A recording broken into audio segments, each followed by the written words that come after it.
Mistress, not to be a bother, but weren't you supposed to catch envy?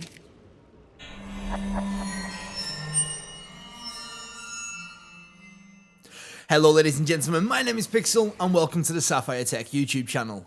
Today we're going to be taking a look at Darksiders 3 running on the Sapphire Pulse RX Vega 56 graphics card at 1440p and on the game's high graphics preset. Like always, we're going to start off by having a quick look at the game's performance before I give you my impressions of the game itself. So, as I just mentioned, we played Darksiders 3 at 1440p and on the game's high preset. Now, we could have maybe gotten away with the max settings preset and still held an average well above the 60 FPS mark, but as you will soon see, during some of the intense combat sequences with lighting and particle effects popping off all over the place, the game can struggle to maintain a stable frame rate. To be honest, during my 12 or so hours of gameplay, there was only ever a few occasions where I ever noticed these dips, and thankfully, due to how the combat works, it never really got in the way of my enjoyment or my ability to fight effectively. This is mainly due to the fact that these drops mostly happened when activating your special abilities, especially the hover form, which basically makes you invincible anyway. It's also worth noting that we did have to go into the game's config files in order to remove the 62 frames per second limit that the game has on by default.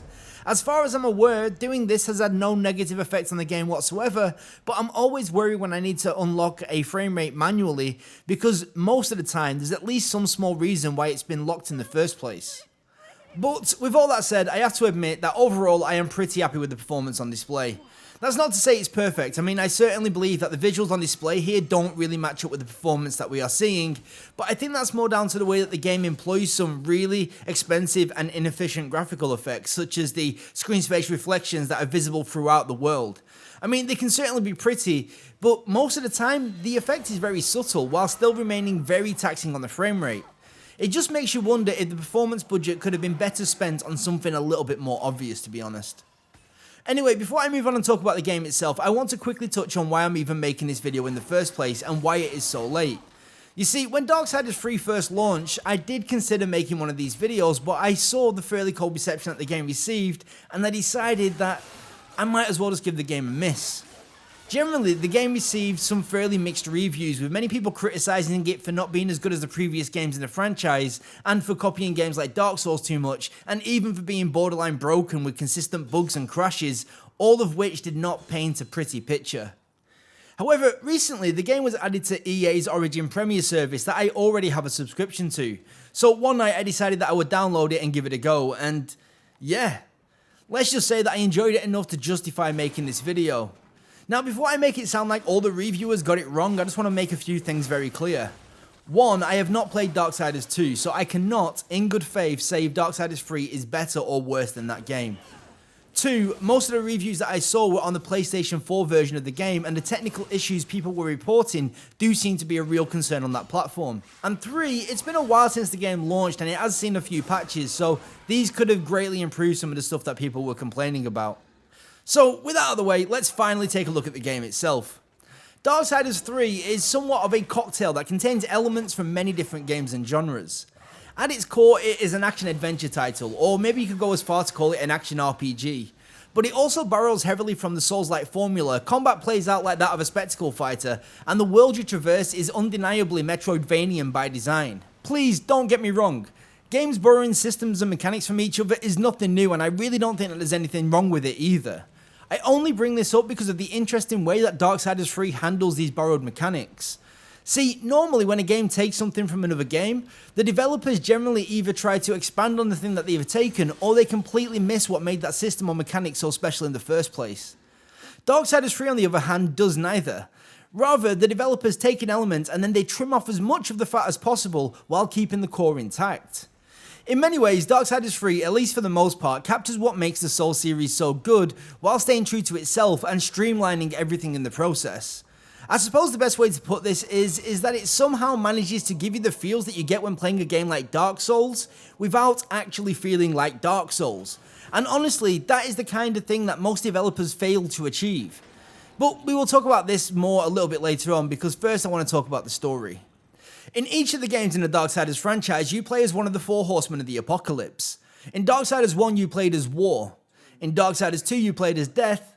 And this time around in Darksiders 3, you play as Fury as you attempt to carry out the task of hunting down the 7 deadly sins that an unknown faction has unleashed on Earth. At the time of recording this video, I am around 12 or so hours in, which equates to around 2/3 of the way through the game, and the story is yet to really advance forward in any significant way from what was laid out right at the start.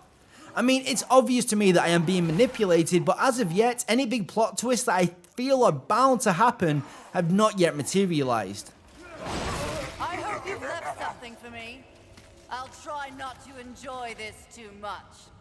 Fighter crawl, witch.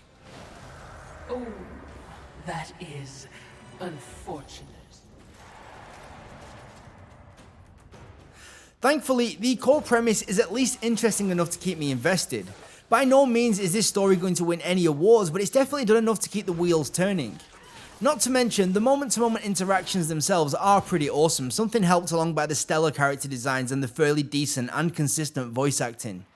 When it comes to the actual gameplay, Darksiders 3 keeps things very simple. Combat for the most part comes down to mastering combos and performing well-timed dodges to avoid damage. Early on, you will only have access to Fury's whip, which is bound to a single button press. You can perform combos by clicking multiple times with different lengths delays between each of the presses. However, as you progress through the game, you will unlock a number of hollows, which each give you an additional weapon, which is bound to a separate button that can be combined with your whip in combos, giving you many more options that you can use to approach a fight. As well as the additional weapons, each hollow also grants you a movement ability which ties into the traversing of the game's interconnected environments. This system works really well when it comes to gating off areas and keeping you on the right path. Basically, if you can get somewhere without glitching, there is a good chance that you are going the right way. Throughout the game world, you will come across a number of serpent halls, which are basically checkpoints, a shop, a fast travel point, and a bank for your souls all rolled into one. This is something that will be instantly familiar to anyone that's played a Souls-like game. The game's main currency is the souls of your enemies or lurchers that you find around the game's world. You will use these for both leveling up Fury and buying items from Vulgrim at the serpent holes.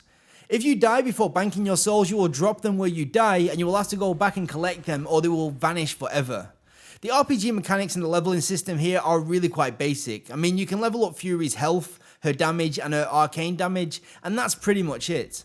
There is also a weapon upgrade system that really comes down to choosing which of 2 paths you want your weapons to take and then leveling them up a few times each. Love it or hate it, this is not a game where you get to choose your own playstyle, it's more about mastering the tools that you are given. Even on the game's normal difficulty setting, Darksiders 3 can be a very challenging game. Enemies all hit extremely hard, and I'm not just talking about the big bosses or the big special enemies. I mean, given the chance, even the game's standard trash mobs will quickly drain your life bar.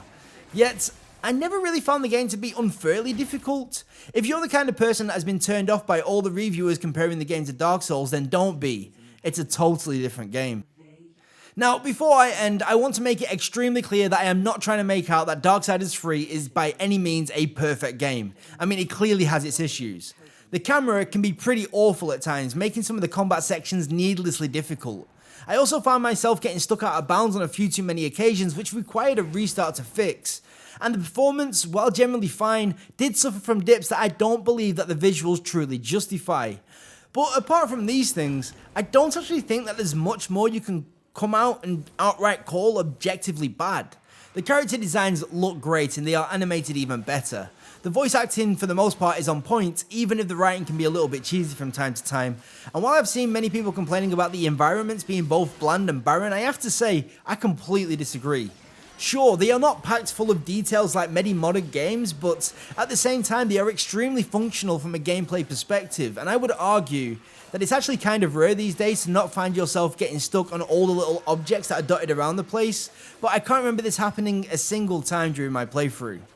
All in all, I believe that Darksiders 3 kinda got an undeserved bad rap. I think this is partly down to the issues associated with the console builds of the game, and partly down to it not being what the existing fanbase was hoping for. I also believe that the fact that the game launched as a full price $60 release was maybe just a tad too much. But in my opinion, the PC release, as it stands today, is pretty decent. Especially if you've already got or you would be willing to pick up EA's Origin Premier, where the game is also available very cheap. Anyway, with all that said, that is going to be me done for today, so I hope that you found this video useful, and if you did, please do consider slapping that subscribe button to get notified for new videos from us in future. Also, if you've got an Instagram account, you should most certainly go and follow us over there. Our account is at SapphireTech_official. And please do tag us in any of your future tech and gaming related posts with the hashtag Sapphire Technology. We only launched this account just before Christmas, and we've already done a ton of giveaways, updates, and much more. So be sure to get involved.